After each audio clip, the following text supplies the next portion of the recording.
Greetings to everyone. We are from Group 2, Section 8 with the theme Education. In this presentation, we will discuss several problems that are faced in our country regarding the education system. I will start this presentation by discussing the flaws of Orientation Week in Malaysian universities. Orientation Week is a long-standing tradition in Malaysian universities. Its main purpose is to introduce students to campus life, university rules, and student culture. Ideally, it prepares students socially and academically before entering their formal classes. However, despite its intention, Orientation Week has raised several concerns. Many students feel that the activities are irrelevant, outdated, and physically exhausting, especially when it does not contribute much towards the student's personal or academic development. This image shows students lining up for long periods during orientation. Such situations reflect that Orientation Week often prioritizes rigid routines, which causes unnecessary stress among new students. Therefore, my stand is clear. Orientation Week should have a complete overhaul so that it will become more student-centered, more relevant, and more useful for their academic future. Some universities argue that Orientation Week builds a sense of togetherness. They claim that shared experiences during orientation creates bonds among students and makes the university life more enjoyable and memorable for newcomers. For instance, events such as UUM's Cultural Appreciation Night is often highlighted as a successful orientation activity. These programs celebrate diversity and allow students to express creativity, which would help foster unity and also give out a good first impression of university life. Similarly, celebrations like UMS fireworks event are seen as exciting and symbolic. They give a festive atmosphere and marks the beginning of students' university life, making Orientation Week feel more welcoming and special. However, these events does not guarantee meaningful student engagement. While they may be entertaining, they often focus on short-term enjoyment rather than helping students develop lasting connections and developing their essential skills as students for their coming university life. Thus, orientation activities should prepare students for real university challenges. When orientation activities prioritize spectacle over substance, students will leave orientation feeling entertained but still unprepared for the upcoming challenges that they will face in their life as university students.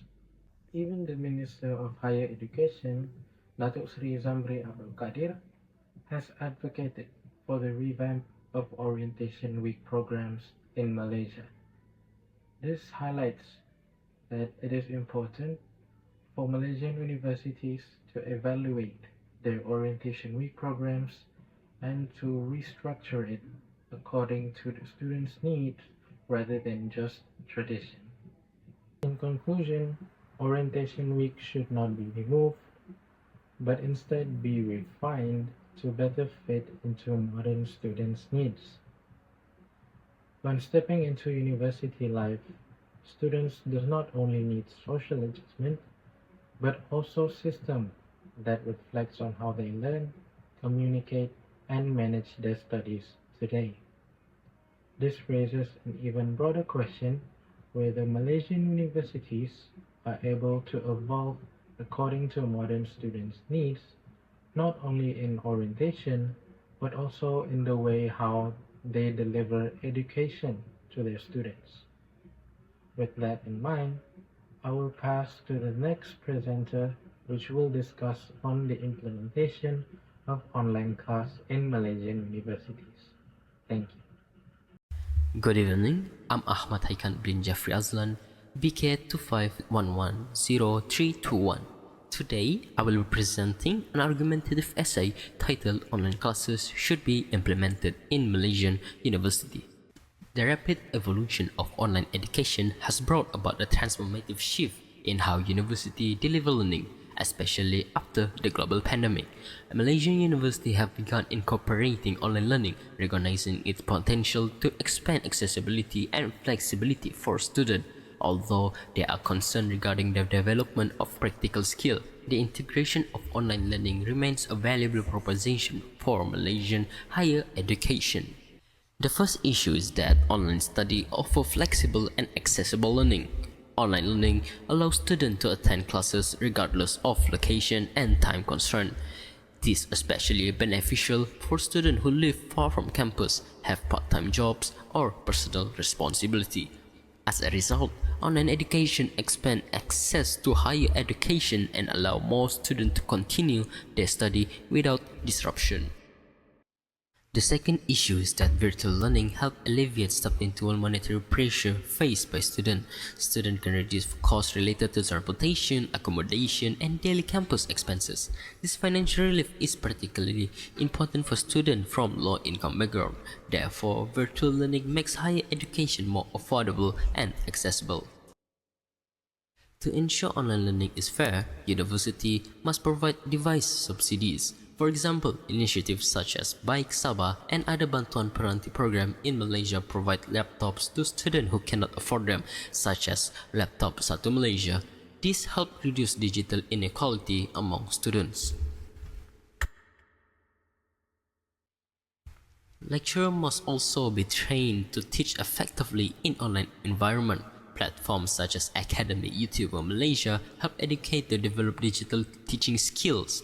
This ensures the quality of online education remain high. Universities should provide online academic advising, counseling, and technical support. This support system helps students stay motivated, disciplined, and connected to their studies. Despite these advantages, critics argue that online learning weakens the practical training. This concern is especially relevant for courses that require physical practice. For example, medical students must learn how to operate hospital machines, such as MRI equipment. These skills cannot be fully developed through online learning alone. Similarly, technical skills such as welding require real-world environment for safety and accuracy. Online simulation cannot fully replace hands-on training. Online learning may reduce interaction between student and lecturer. Students may turn off camera, hesitate to ask questions, or become distracted, which affect learning outcome. However, these challenges do not mean online learning should be rejected. Instead, they highlight the need for a blended learning approach.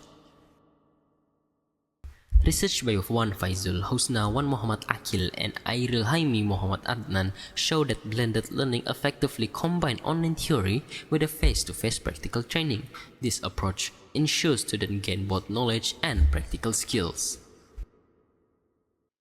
In conclusion, online learning should be implemented in Malaysian university because it improves flexibility, reduces financial burdens, and increases access to education. Although practical limitations exist, blended learning provides an effective solution.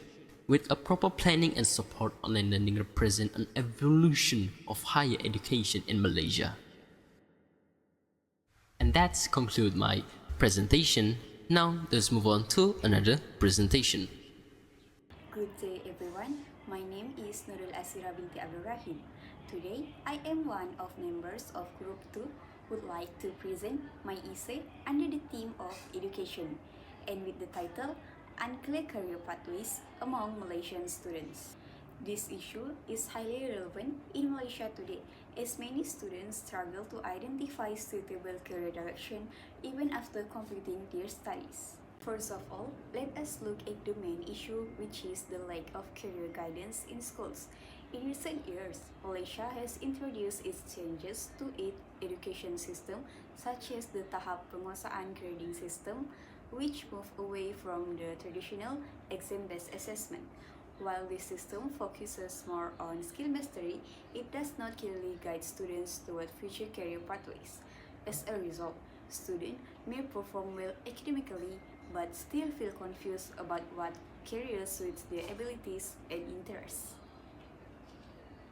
Apart from that, Malaysia is also facing a shortage of trained school counselors, particularly in the area of mental health and career counseling. Another key issue is rapid job changes in the modern workforce due to technological advancements and economic shifts. Many traditional jobs are disappearing while new careers are emerging quickly. While Malaysia does offer high demand and rewarding jobs, students are often unaware of these opportunities because they are not exposed early enough. This lack of awareness makes it difficult for students to plan their education and skill development in line with market needs, ultimately affecting job stability in the future. Based on this issue, a clear stand needs to be taken, which is schools need earlier and stronger career guidance. Career education should not begin only at the upper secondary level. Instead, students should be gradually introduced to career exploration from a younger age. Schools must help students understand their strengths, interests, and possible career paths before they reach critical decision-making stages. In addition, schools should train students with adaptable skills. Programs such as Teach for Malaysia emphasize leadership, critical thinking, communication, and problem-solving skills. These transferable skills are essential because students may change career multiple times in their lives. By focusing on adaptability rather than rigid career paths, students will be better prepared to face an unpredictable job market. However, there are also counter-arguments to consider. Some believe that limited career guidance encourages independence.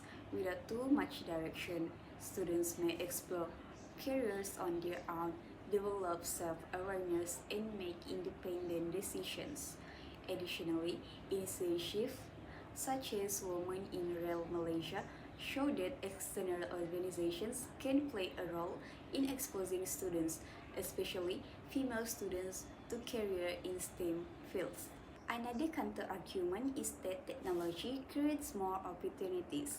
With online courses, digital certifications, and reskilling platforms, students today can learn new skills independently. Many believe that students no longer need traditional schools guidance because they can simply learn online and adapt to changing career demands on their own. Despite these points, there's a strong refutation. While online learning is widely available, students often cannot judge the credibility of online information. Not all platforms provide quality or recognized certifications. In fact, studies during the MCO period found that over 50% of Malaysian students felt that online learning was ineffective. This highlights that without proper guidance, students may waste time, money, or effort on unreliable resources. Greeting to everyone. Today, I will be presenting about the shortage of qualified lecturers in Malaysian universities. I chose this topic because I have experienced a lack of teacher in my middle school years, and it affected my understanding of the subject and my grade. And from that experience, I realized how important qualified lecturers and teachers are in shaping student academics. So currently, many universities in Malaysia do not have enough qualified lecturers.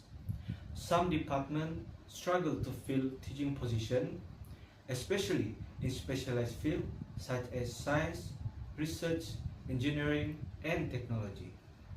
And this creates pressure on the existing lecturers. One major reason for this problem is heavy workload and low salary. Lecturers often need to teach many classes, supervise more students, and handle administrative work at the same time. But the pay is not very attractive.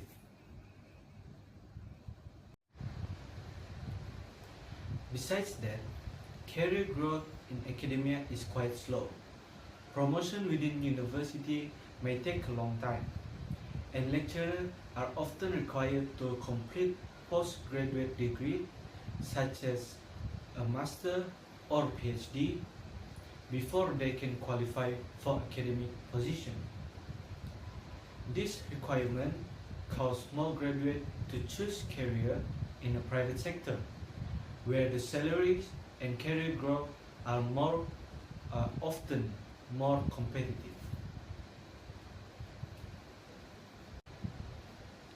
When there are not enough lecturers, the quality of teaching and research may be decreased.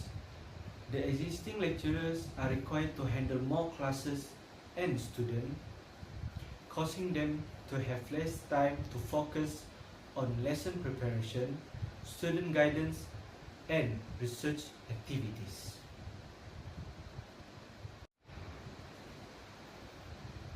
And because of these challenges, the overall quality of education may be affected.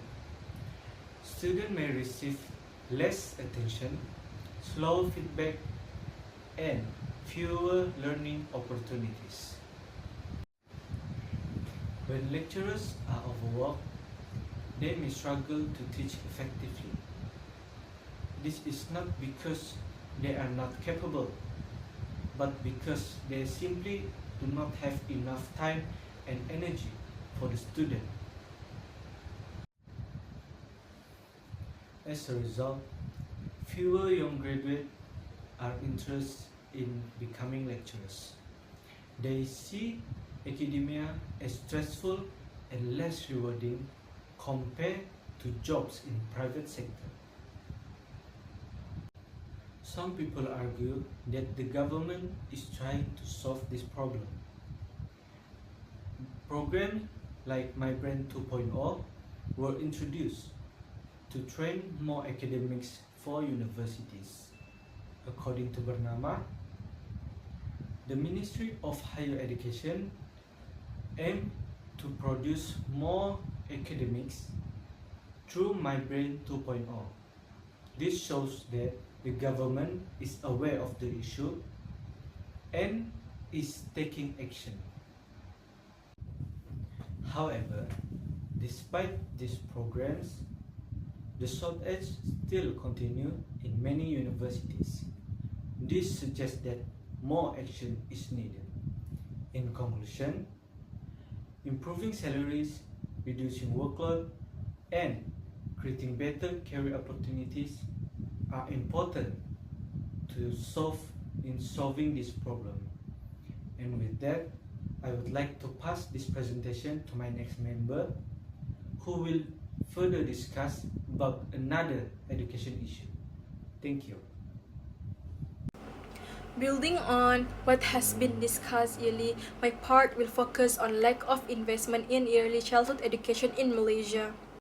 I will start by discussing the main issue, which is the quality of education in Malaysia. According to Broken Child, one of the major problems is low funding in education, which leads to unequal teaching quality. Schools with insufficient funding often lack trained teachers and proper learning support, especially in early education. This creates inequality among students from different backgrounds.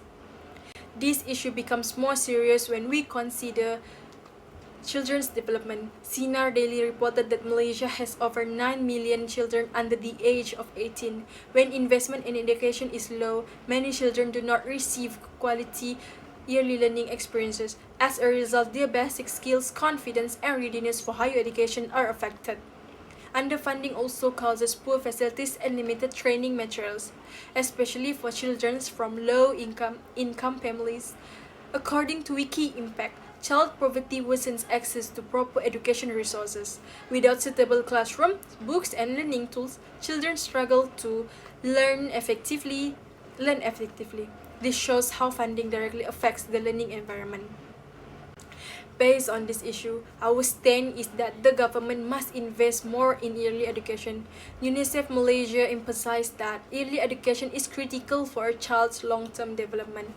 Early investment helps children build strong foundations in literacy, numeracy, and social skills. This is essential for reducing the education gaps in the future. To strengthen early education, resource allocation must be improved. According to Business Today, reinvesting in early childhood education can improve teacher quality, facilities, and learning materials. With proper funding, schools can provide better learning experiences and equal opportunities for all children.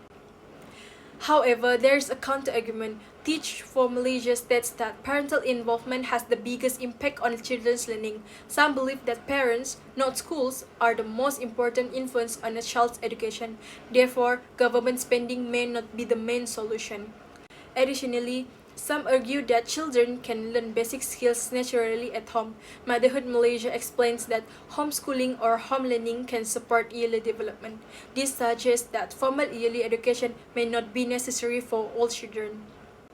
However, this argument has limitation. Teach for Malaysia explained that trained teachers can effectively involve parents in the learning process. Teachers guide parents on how to support learning correctly. This shows that schools and parents should work together, not separately. Finally, UNICEF states that learning outcomes strongly depend on teachers. While parents are important, trained educators ensure structured, inclusive, and effective learning. In conclusion, increased government investment in early education is necessary to support teachers, involve parents, and ensure every child receives quality education. In summary, our findings clearly show that Malaysia's education system needs urgent improvement, from outdated orientation weeks to weak career guidance, lecturer shortage, limited early childhood investment, and gaps in online learning. We can no longer ignore these issues. If Malaysia wants stronger students and a stronger future, our education system must transform now. Thank you.